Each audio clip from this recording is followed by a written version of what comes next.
Good morning. Happy Friday. It is time for another episode of Money Matters with myself, Randy Mendez Para, along with one of my amazing lending partners, Sharon Thompson. Hey, Sharon. Good morning. So I was thinking, as we're nailing this down and getting our vibe going, we should probably announce. So I am Randy Mendez with Mendez and Associates at eXp Realty. And Sharon, where are you at? Alameda Mortgage. Alameda Mortgage. Like I like that name. I like that ring. And you are, I am obviously, I have partners throughout the US, but you are also in multiple states, right? Yeah, our company is in about 10 or 12 states. And me personally, I'm licensed in Texas, Indiana, believe it or not. I have a really great agent out there, California, Arizona, and then, of course, Nevada. Yay, so cool. Okay, so today we are talking about what's happening with some of the loan products, right? And so what is the exciting news that has kind of been happening on loans right now? Well, I mean, I'm sure that everybody knows, and it has just been on everybody's Facebook, everybody's Instagram, is that we got the announcement for the increase in loan sizes. Conventional loan limits is what it is. And it's a pretty substantial increase, and I think everybody was expecting it with how big the housing market has done. But the big thing that we're going to talk about today is, what does that mean? Yeah. Yay, the loan sizes went up. But what does that mean to the consumer? It's so funny that you said that, because that's literally what I was thinking about when we were talking about this topic and what we were going to talk about. Because here's the thing. I feel like so many lenders and even agents went on their social media and said that. But I thought to myself, we do this, but does the consumer really know what that means, right? Because you remember a few months ago, or maybe a while longer than that, but when the Fed lowered things to 0%, do you remember when the rate to 0%? Yeah. I just remember buyers like going, oh my gosh, you can get a house for 0%. And we're like, no, that's not what it means. And so sometimes I think that we don't really think about like that, because we live this. This is our norm, and we speak this language. And so we start talking about like rates have been increased, or this is what's happening, or they've been lowered, or this has happened, or your purchase price is it. Let's simplify it, and let's help people to understand what that means. So what does that mean for a buyer? Well, not to bore the world, but I will tell you a story of my personal self from last year, which was the loan sizes were in the 400 and something thousand.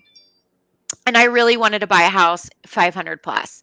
But I was like, I don't want to go outside conventional loan limits. And I remember when they came out with the 510, 400, I was laying in bed with my fiance, and I'm like, hey, the conventional loan limits went up, and we could really increase our purchase power to like 530,000 and only have to put 5% down, which was like $25,000. And he's like, really? I'm like, yeah. I'm like, we could do a really good upgrade. And as you know, last February or last March, we bought our new home that we love. And that was specifically because those loan sizes went up, the conventional loan limits, excuse me. So what that means this year to the consumer is we went from a 510, 400 loan limit to a 548, 250. What that means in your purchase price is that now with 5% down, you can go to 577 purchase price. And that's huge. And we talk about down payment. That means that just yesterday or last week, 5% down would be 26,850. It's now with 5% down on a 577 purchase price, it's only 28,850. Wow. For $2,000 more.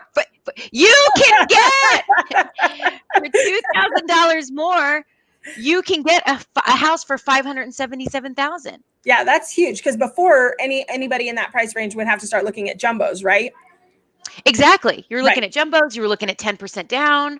Yeah, and that's huge for our typical families, our families that are looking to go from that first home to the second home. Right. That's huge. That's huge. And I'm just thinking about it in the way of that move up buyer. It really does it kind of opens a door that has not been opened, because I think that the problem has been that some people do have equity and they do, want to kind of move up, but maybe they don't have that full 10, 15% plus equity, or they don't have the qualifications per se to go into those jumbos. And so they just kind of were stuck, because like I have all these clients that were like already in the mid 400s, and like really a move up, you usually jump, it's usually I mean, there's no rule, but usually it's about 200,000 that I see clients jump. If they're in a $200,000 house, they move up, they usually go to 4 and then kind of to 6, but they were having a hard time. And then you have the market, right? There's just not much inventory. So what this really did for a lot of our clients is it opened up an additional window of inventory for them to look at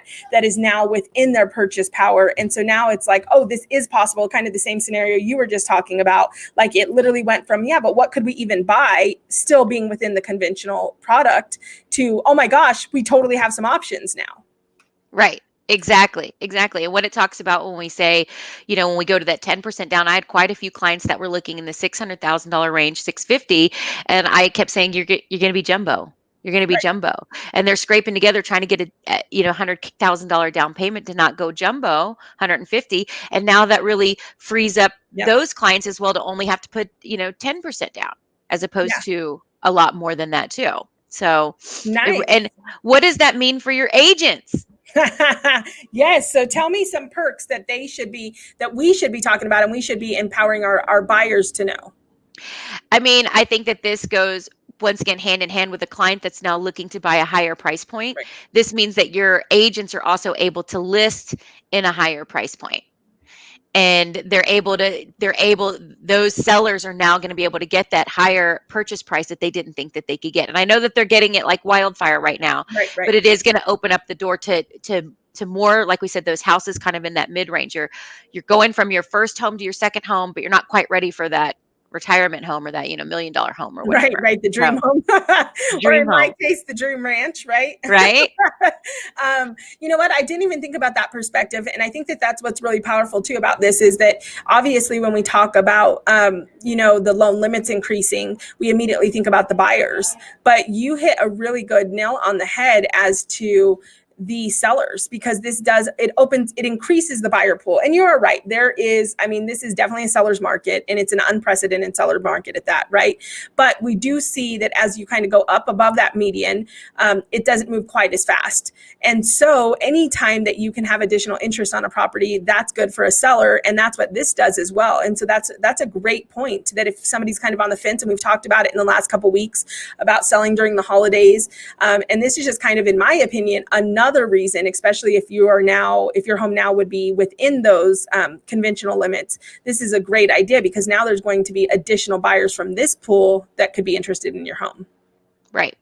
Let's talk about it from another perspective, because one thing people don't talk about is, what does that mean for the 2 to 4 unit? What does that mean? What does that mean for your seller or your buyer? And I'm going to talk a little bit about the buyer. So the 2 to 4, if you want to buy a duplex, sorry, I have it up on this other screen.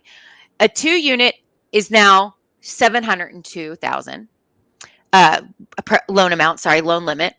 And then a 3 unit is $848,500. A 4 unit is $1,054,500. So that's huge to be able to go to $1 million on a 4 unit and still keep it in conventional loan limits.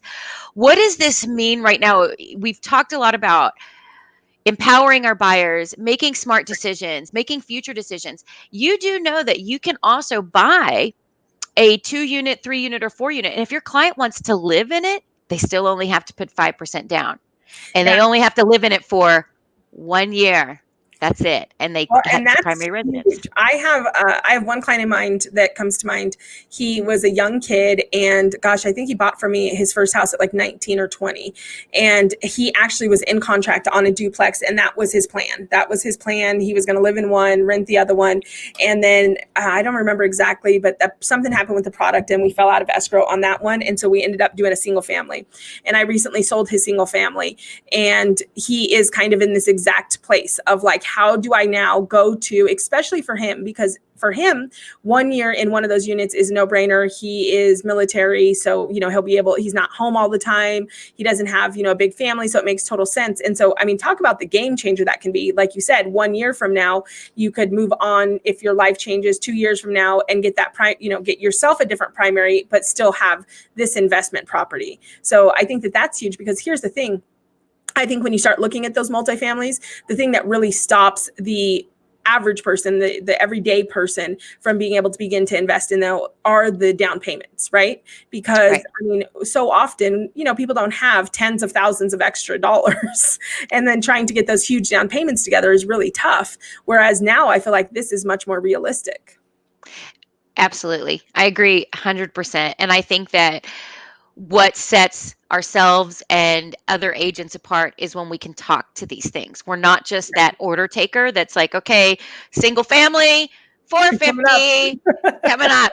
It's, hey, let's talk about your future. Let's talk about how you can make these investments. Let's talk about where you're at right now today and where you could be in 5 or 10 years. And that's why it's important to also talk about that 2-unit, 3-unit, and 4-unit. I mean, you're talking $1 million property where you could only put 5% down and get today a 3, somewhere in the 3s. Right.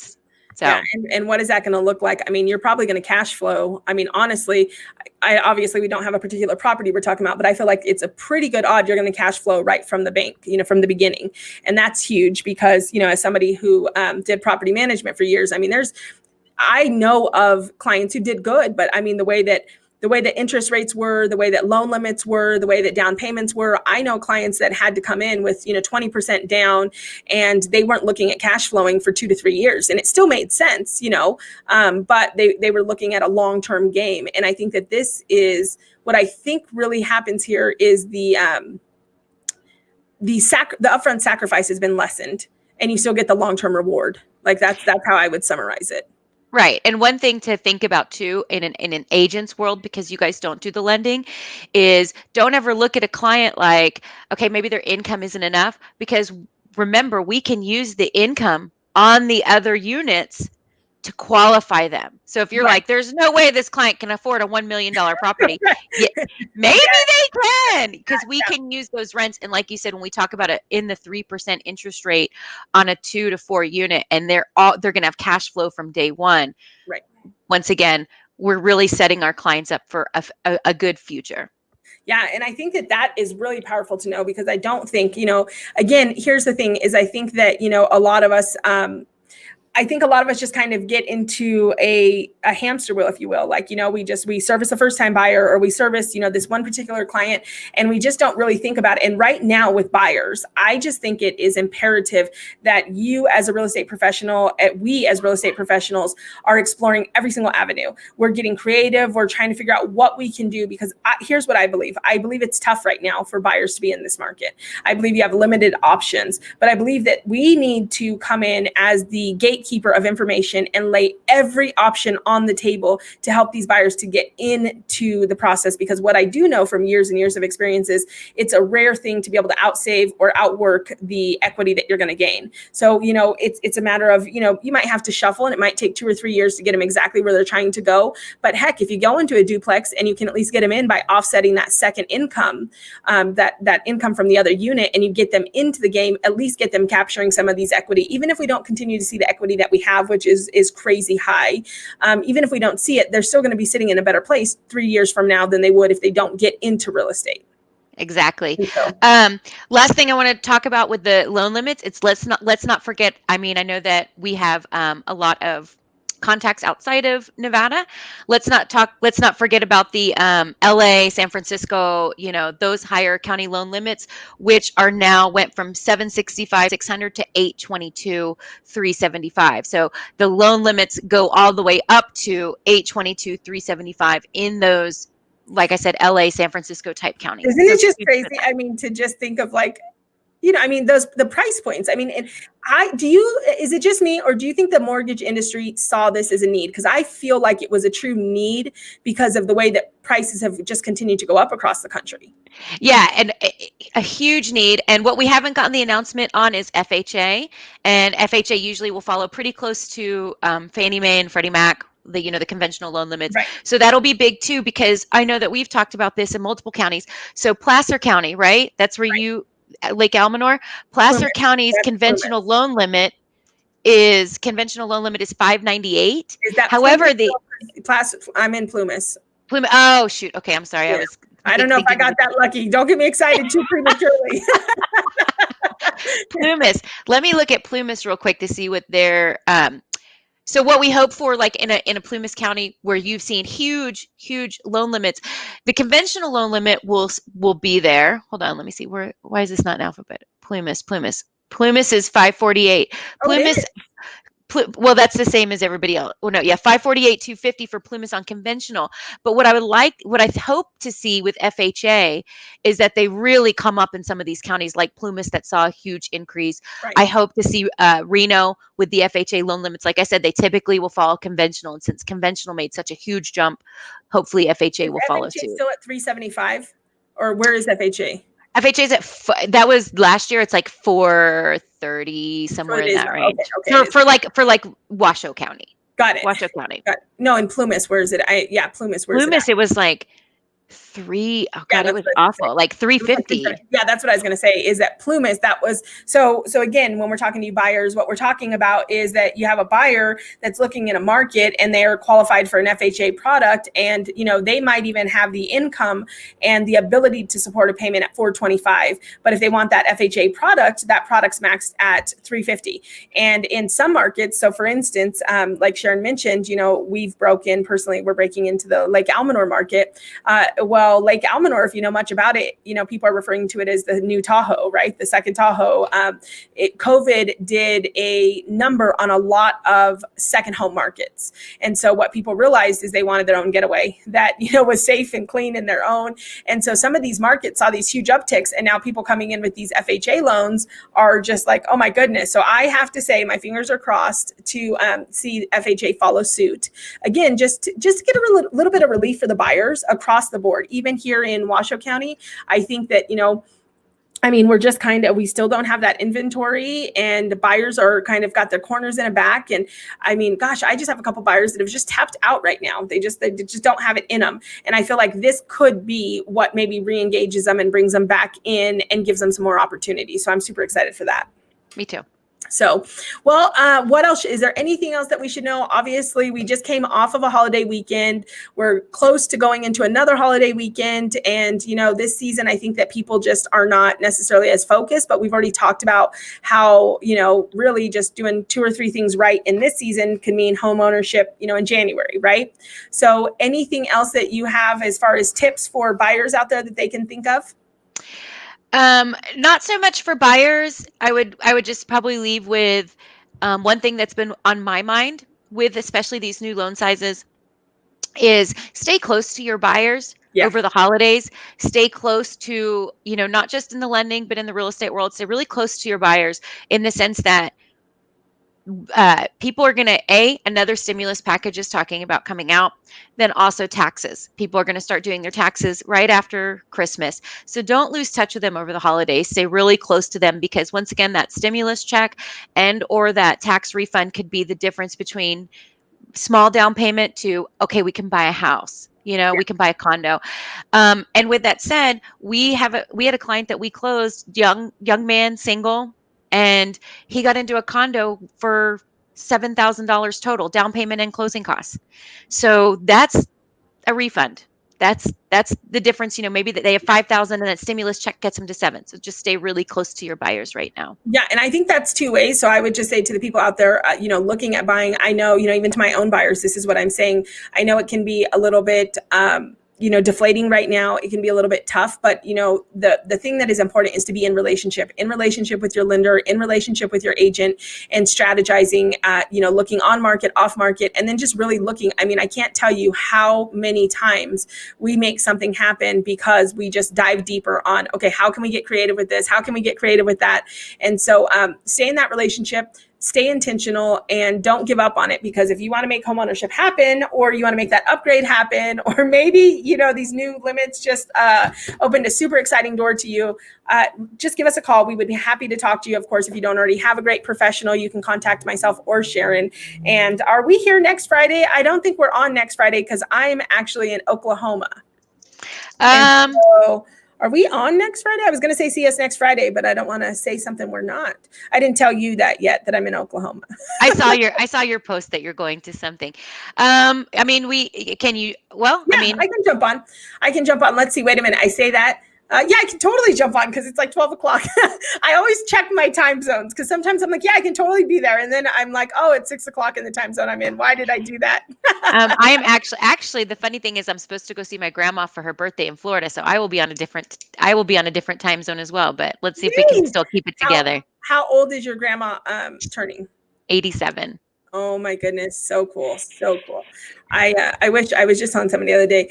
I wish I still had grandparents. Like I don't have any more grandparents, and it sucks. It sucks, but that is what it is, right? So enjoy your family, enjoy your friends, stay safe, and thank you so much for tuning in. We are always excited to bring you, information that will help you to make informed decisions. And please, if there's a topic or a subject or a question you have, always feel free to drop that in the comments or reach out to one of us. We would love to answer your questions, and we'd be honored to serve your real estate needs.